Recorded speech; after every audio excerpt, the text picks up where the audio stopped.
Le 30 juin 2026, c'est aujourd'hui le jour où les esprits et la nature sont parvenus à dire un même langage pour que nous soyons un peuple libre. Ce n'est pas seulement un souvenir, mais c'est une responsabilité et une mission qui nous a été léguée par nos pères de l'indépendance. Nini eleki na Goma na butu ya lelo. Na biboui. Nini eleki na Goma na butu ya lelo. De 22h15 à 22h25, événement mosusu. Et salami de 3h05 à 3h13 minutes. Nini eleki. Lobby eza anniversaire nangai. Le 1er juillet 2026. Tosengi bino bana mboka. Bon courage nga bochira nga pena mwa cadeau ya bien. Maître Kadima. Bino tout. Mwa cadeau ya bien. 089 089 00 81 345 numéro anaïsa Orange Money. Bon courage nga pardon. Wana tosengi.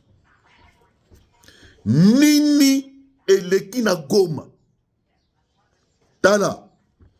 De 22h15 minutes à 22h25 minutes. Un avion de chasse, immatriculation SJ 125, et l'équipe na Goma wana, pendant plus ou moins 10 minutes, un avion de reconnaissance. Ce sont des avions militaires de reconnaissance. Bavion ya sikao ekomaki, oyo ekomaki, oyo Congo asombaki. Et tamboli likola Goma wana. Ezinini. Est-ce que yo ebi? Nakoyela yoba oyo avion wana esali likola Goma. Ekeyi 3h05 minutes. Mosusu eleki lisusu. Un deuxième avion de chasse. Eleki likolo ya Goma. Na 3h05 minutes. Mosusu eleki likolo ya Goma. Yozo kanisa keza pamba. Okanisi ke dépense oyo fachi asali na gouvernement eza pamba kaboyi. Toko sala ne FARDC lobaka, toko loba na monoko me toko beta na masasi. Nous sommes en train d'aller vers les eaux profondes. Dépense oyo, gouvernement ezo sala, naba instructeurs étrangers. Binobo kantique toutes les unités qui sont en train d'être formées. Bataillon, ils ont un centre de formation, ils ont pamba. Des avions, et l'équilikolo. Yo kasikoyo, réaction.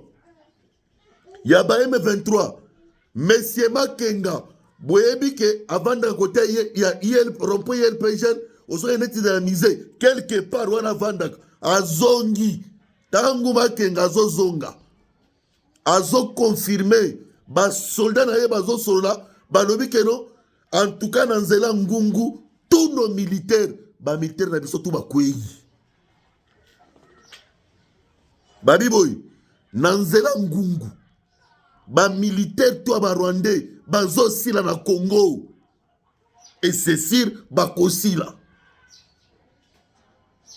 Après mouvement ya avion wana nanga avandi na Goma te awa tozona baboy azana na Gisenyi na biboy après mouvement nanga Makenga bakatisi bazana Gisenyi Soki Lukuta, basala vidéo au bazona Goma, na hôtel Serena. Bazana Gisenyi, bango tout bakat ici. Qui va arriver, l'État va nous dire. Qu'est-ce qui va arriver? L'État va nous dire. Mais dans les jours à venir, Bobo Ngamamana Koma, Pona Bosala Matanga Makenga. Nabiboy, dans les jours à venir, population ya Goma, Araya ya Goma, Mukwe tayari, njua kufanya kilio kya Makenga. Black Ezate. Oyokito, oyokite. Voilà. Nos pères de l'indépendance, les gens qui ont sacrifié leur vie pour l'indépendance, nous ont laissé des choses. Un, la responsabilité. La responsabilité est de garder et de protéger la souveraineté de la RDC. Donc, protéger Ango. Nous ont laissé deux choses. Un, la responsabilité. Il y a qu'à garder, il y a qu'à protéger la souveraineté à Congo. Deux, ils nous ont laissé la mission. Ils nous ont laissé la mission. La mission est de rester debout, libre et uni, pour léguer un pays plus beau qu'avant aux générations à venir. Peuple de Goma, Raya ya Goma, Mouchikate Naoga, restez toujours unis, Moukwe Pamoja. Les défis que vous avez traversés pendant plusieurs années ne doivent pas vous affaiblir, mais doivent vous rappeler à votre responsabilité que d'ici là, Goma, Bukavu, tous les territoires nationaux, vous allez libérer. L'État nous appelle tous, car l'avenir est un choix que nous allons faire aujourd'hui. Botika Munguna Lissousouté, car c'est notre pays. Quand un peuple s'unit, toute une nation est en train d'aller toujours vers de l'avant. Bobangati, Bisoto Kumunda pour Mboka Oyo, nous n'allons pas abandonner. Nambogoyo, nous n'allons pas abandonner. Surtout que Namutu ya Mboka Oyo Azali, Azapena la souci, Azamwana Mboka 100%. Tozana loko akobangate. Nous irons jusqu'au bout.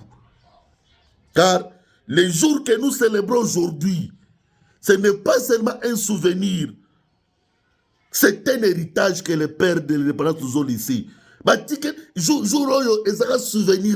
C'est un héritage que nous devons transmettre aussi aux générations futures. Pour dire qu'ils se sont bâtis au prix de leur vie pour que nous ayons cette indépendance. Alors nous avons un défi à relever. C'est l'unité nationale et la paix partout. Partagez la vidéo.